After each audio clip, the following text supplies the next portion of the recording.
বিসমিল্লাহির রহমানির রহিম। আলহামদুলিল্লাহ, সালামুন আলা ইবাদিহিল্লাযিনা ইসতাফা। প্রিয় দর্শক শ্রোতা ভাই বোনেরা, আমি মোস্তফা কামাল কিয়ম কোরআনিক মেসেজ ইউটিউব চ্যানেলের আজকের ভিডিও থেকে সকলকে সালাম জানাচ্ছি। সালামুন আলাইকুম। আমন্ত্রণ জানাচ্ছি আজকের ভিডিও দেখার জন্য। এক ভাই কিছুক্ষণ আগে প্রশ্ন করলেন যে পহেলা বৈশাখ পালন করা কি হারাম? সুন্দর প্রশ্ন করেছেন, ধন্যবাদ আপনাকে। যাদের মনে এই প্রশ্ন, সকলের জন্য আজকের ভিডিও। আমি কোনো ব্যক্তি সমাজ গোষ্ঠীকে প্রতিপন্ন করার জন্য এই ভিডিও দিচ্ছি না, তুলনামূলক আলোচনা করছি সমাজ কি চলছে আর কোরআন কি বলছে।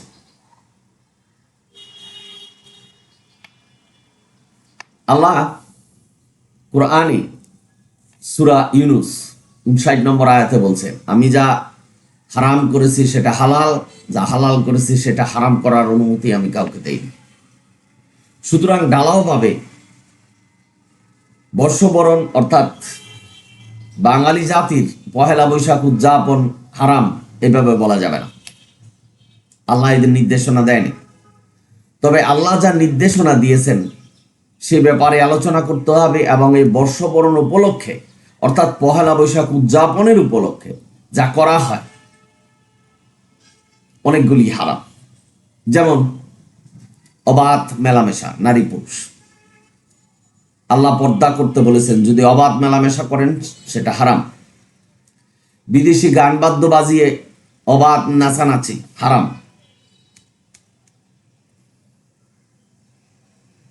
নেশাগ্রস্ত হওয়া, মদ পান করা, যে কোনো বস্তু খেয়ে আপনি নেশাগ্রস্ত হওয়া হারাম। পেঁচার মাথা, মানুষের মাথা, বিভিন্ন পশু পাখির মাথা লাঠিতে বেঁধে উপরে ধরে শোভাযাত্রা করা হারাম, কারণ এটা বিদেশি কৃষ্টি কালচার। আপনি যদি মনে করেন যে পান্তা ইলিশ খেয়ে যে আমার সারাটা বছর ভালো থাকবে, তাহলে সেটা হারাম। পান্তা ইলিশ খাওয়া হারাম নয়। আল্লাহ সুস্পষ্টভাবে বলেছেন, বিধর্মীদের কৃষ্টি কালচার যেন মুসলমানের ভিতরে না আসে। লাকুম দিনুকুম ওয়ালিয়া দিন, তাদের ধর্ম তারা পালন করবে। আমরা যেন একত্র না হই, তাদের সাথে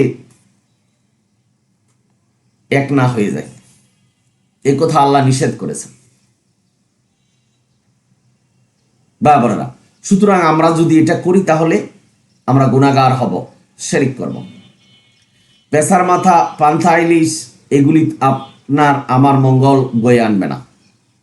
আল্লাহ কোরআন নাজিল করেছেন, বলেছেন এই কোরআন হলো রহমত, কল্যাণ, শান্তি, যা কিছু প্রয়োজন মানুষের সব কোরআনের মধ্যে আছে।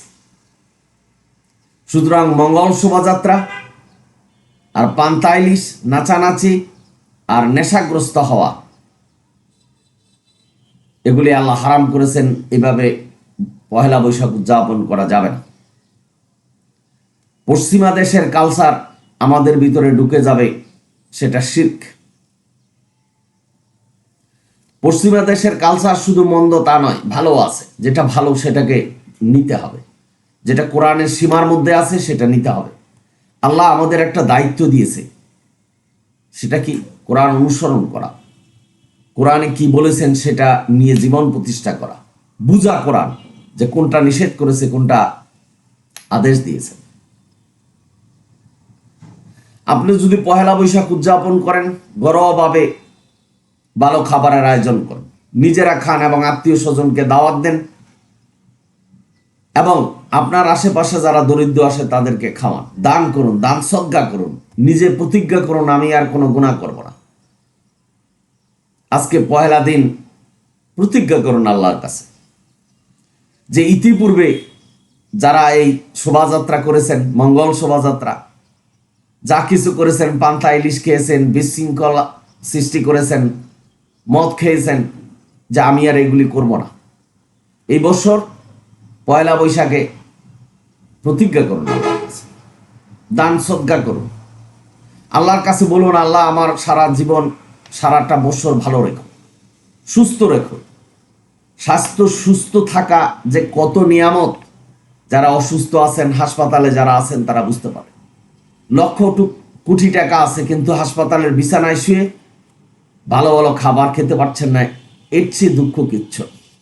আপনি দরিদ্র মানুষ, দিন আনেন দিন খাচ্ছেন, সুস্থ আছেন, আল্লাহর কাছে কৃতজ্ঞ হন। কোরআনের সীমার বাইরে যে নাচানাচি, গান বাদ্য এগুলি করবেন না। আপনার পাশে হাসপাতাল, স্কুল এবং অসুস্থ মানুষ আছে, আপনি বাড়ির ছাদে বসে উচ্চস্বরে গান বাদ্য করে অবাধ নাচানাচি করছেন, এটা শান্তিভঙ্গ করছেন। এই দুনিয়ার কাছে যেমন শান্তিভঙ্গ করছেন, আখেরাতের জন্য শান্তিভঙ্গ করছেন। সুতরাং ভাই বোনেরা, পহেলা বৈশাখ উদযাপন দোষের নয়, তবে এটা কোরআনের সীমার মধ্যে থেকে করতে হবে। কোরআন আনন্দ ফুর্তি করতে নিষেধ করেন, কোরআনের সীমার মধ্যে থেকে করতে হবে। স্বামী স্ত্রী ঘরে বসে নাচানাচি করুন, গান বাদ্য ছাড়া।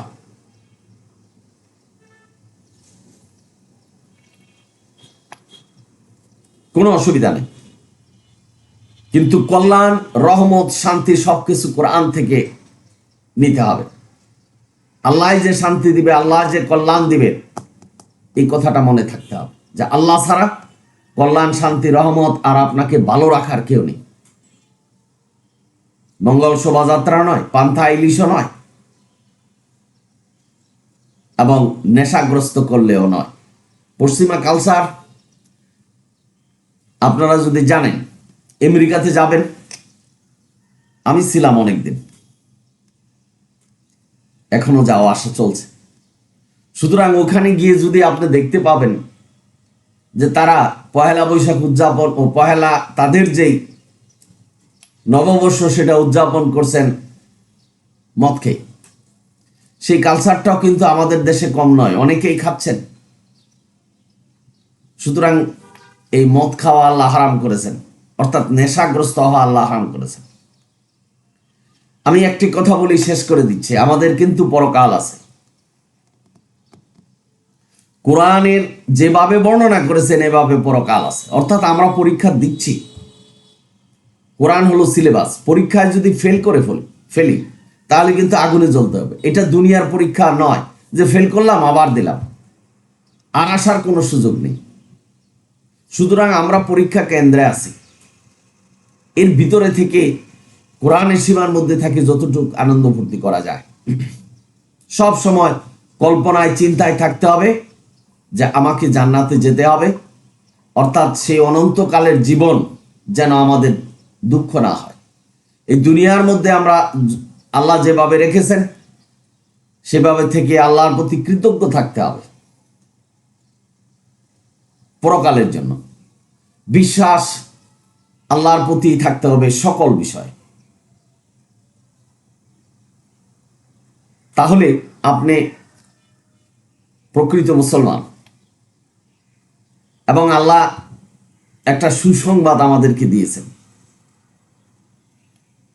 যে যারা কোরআনের অনুসার, আল্লাহর বিধানের অনুসারে, সেই কিয়ামতের দিন, ভয়াবহ কিয়ামতের দিন তাদের কোনো ভয় নেই, তারা কোনো নিরাশ হবে না, আল্লাহ তাদেরকে জান্নাতে দিবেন। সুতরাং আসুন আমরা আল্লাহর পথে জীবন অতিবাহিত করি। পয়লা বৈশাখ উদযাপন করুন কোরআনের সীমার মধ্যে থেকে। আমি যেভাবে বলছি, এতিমকে দান করুন, খাবার দেন, নিজেরা ভালো মন্দ খান, বিদেশি গান বাদ্য বন্ধ করে দেন, নাচানাচি বন্ধ করুন, মানুষের ক্ষতি করবেন না, হালাল উপার্জন করবেন এবং মঙ্গল শোভাযাত্রা করবেন না। আপনারা সকলেই ভালো থাকুন, সুন্দর থাকুন। ভিডিওটা আশা করি আপনি, বিশেষ করে যিনি প্রশ্ন করেছেন তাকে বলছি শেয়ার করে দেন। মানুষের মনে অনেক প্রশ্ন জাগতে পারে, মানুষ অনেক সময় না জেনে অনেক কিছু করছেন। আমি চাচ্ছি ভিডিওটা শেয়ার করে দিয়ে মানুষকে জানিয়ে দেন যে উদযাপন করা, পহেলা বৈশাখ উদযাপন করা হারাম নয়, হারাম হলো আমরা যা কিছু করছি সেটা। গান বাদ্য ছাড়া শোভাযাত্রা করুন, আল্লাহর কাছে বলুন, হে আল্লাহ ক্ষমা করে দাও, এই প্রথম দিনে তোমার কাছে ক্ষমা চাচ্ছে, সারাটা বছর ভালো রেখো, সুন্দর রেখো, আল্লাহ সবকিছু করবেন। অনিল হামদুলিল্লাহ রাব্বিল আলামিন। আবারও সালাম জানাচ্ছি, সালামুন আলাইকুম।